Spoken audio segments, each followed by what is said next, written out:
Hello viewers, in today's video I'm going to show you how to add Instagram to TikTok. And open up TikTok,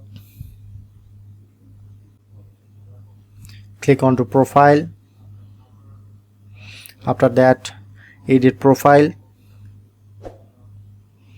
and select Instagram.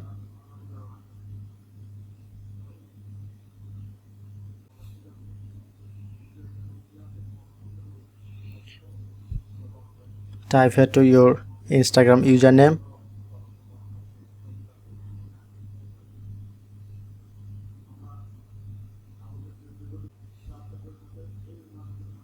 and type here to password and click on to login.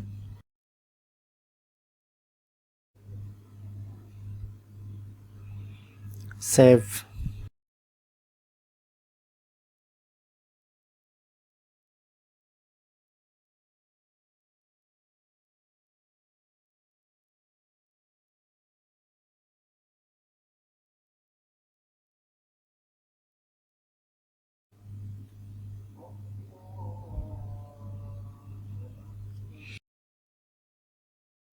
Okay, now done. So that's how we can easily add Instagram on TikTok. If in this video helpful, please hit the like button and subscribe our tutorial review channel for more video.